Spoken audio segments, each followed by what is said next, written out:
Hollywood movies and NASA CGI are the closest we get to seeing curvature. The deception and the lies are just so pervasive, and they're just so deep that I swear it gives me a headache.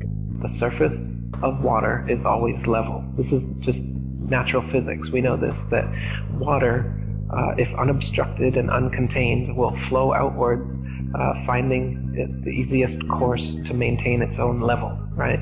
So, but the Ball Earth model claims that the oceans are huge 100-mile walls of curved water curving around the ball. That's ridiculous. They say that gravity makes this possible, but you don't see that. You go to the beach, you see a completely flat horizon, you see water just ever so gently coming up on the shore.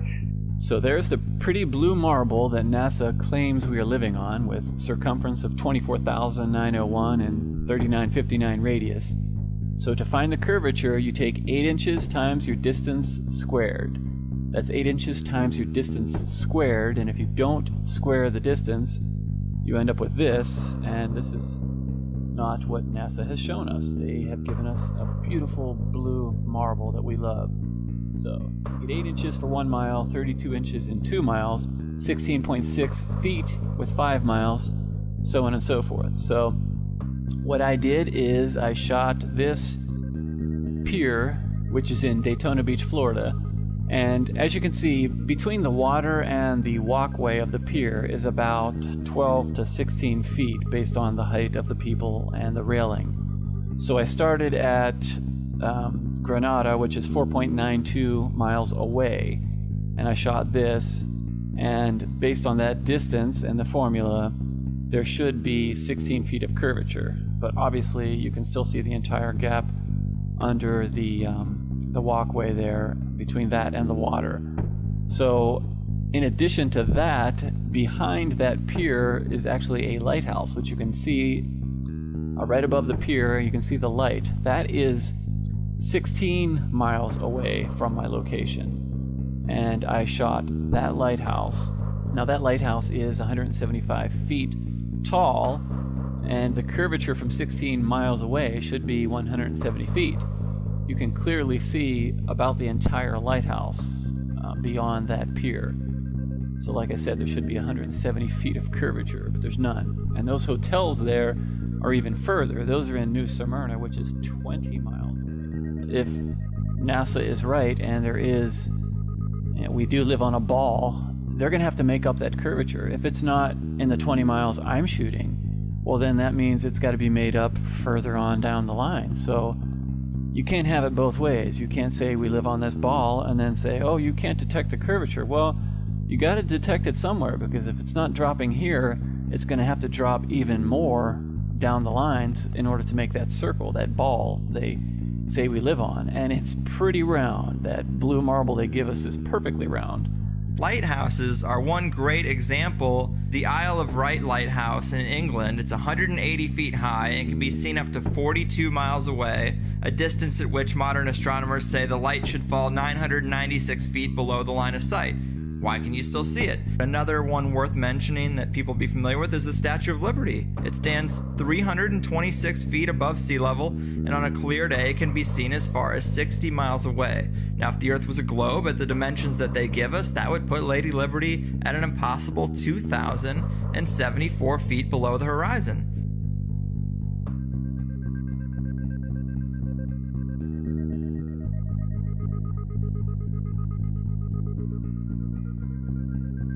No, not one picture of the Earth. Imagine that. 2016, and we still don't have a picture of our home. Thousands of satellites supposedly orbiting the Earth. Why can't we get thousands of pictures? One shot with the whole Earth in it. Hell, we should have a channel on cable that shows the Earth rotating 24 hours a day, every day. Nope. Let's listen to NASA's very own Robert Simon talk about how we get our fake pictures of Earth.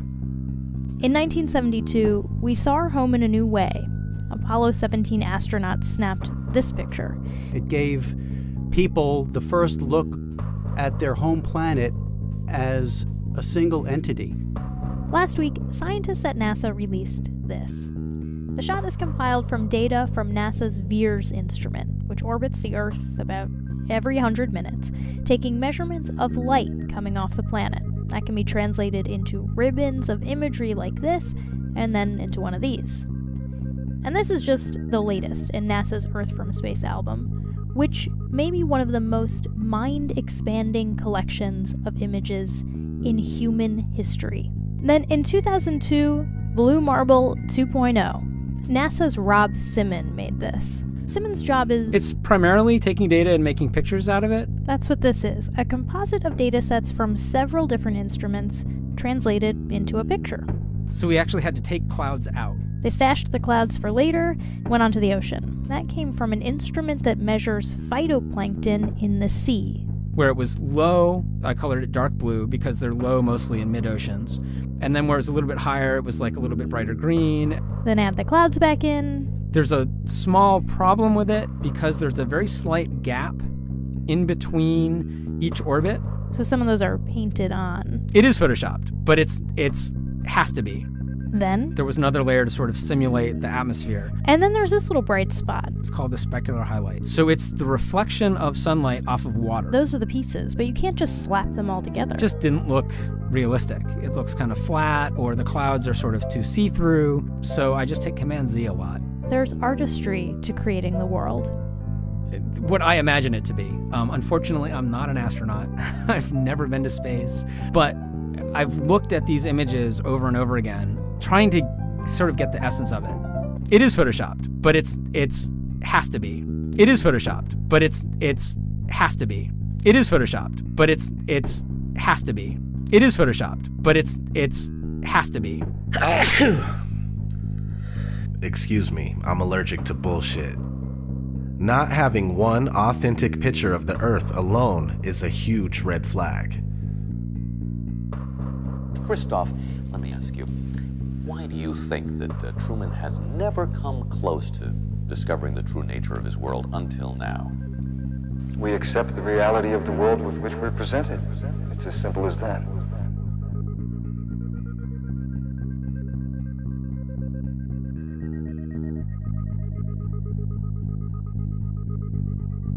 The flat Earth model is a working model. It's by no means definitive due to the nature of this massive cover-up. For the past 500 years, we've been completely buying into the Copernicus heliocentric model, but what we do know about the flat Earth is based on the azimuthal equidistant map that seems to be working out. This map goes as far back as the year 1000 and possibly earlier, now used as an official map by the U.S. Geological Survey and also as the official logo for the United Nations. Is this our real home being hidden from us in plain sight? I think it is. The first thing a lot of people say is, where's the edge? Well, look at this map where Antarctica is a 360-degree ice barrier that holds the water in. These ice walls are real, and they stand 150 feet above the surface of the water. Then you need to understand that there is no independent access to Antarctica. Average people can only go there on a guided tour. It has no towns, no cities, and no permanent residences. What's past the 150-foot ice wall is anyone's guess. How far the ice extends, how it terminates, and what exists beyond it. The Antarctic Treaty, signed in 1959 by 12 nations and more later on, states that Antarctica is for peaceful purposes only. No military activities, just scientific research and government exploration. Expeditions by any party must be discussed in advance. It's the longest and most successful treaty between nations. The treaty also states that there are ships, stations, and equipment to ensure compliance of the treaty. Sounds like military activity to me. Anyway, so this azimuthal equidistant map appears to be correct for the most part. Over the centuries, there's been other maps that look pretty close to it as well. Let's look at an interesting story that was recently in the news that supports this flat map. A woman gave birth on a flight from Bali to Los Angeles, so the flight made an emergency landing in Alaska. Here's what it would look like on a globe.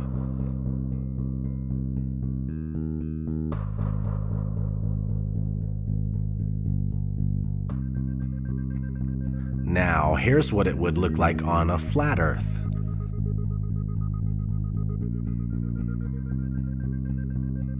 Which one makes more sense? Exactly. A big issue I was having with the flat Earth for the longest time was the sunrise and sunsets. I realized that it was a perspective issue. First, you must understand that the sun is not 93 million miles away. If it was, we would never see anything like this here. This is concentrated because it's closer. It's much more probable that the sun is only a few thousand miles away and that it's the same size as the moon. Once you comprehend this, all of the sudden, solar eclipses make sense. Holy fucking shit! Something that makes sense! Okay, so the sun is close, which gives it the ability to spotlight the area that it's over, and when it leaves your view, due to perspective, it takes the light with it.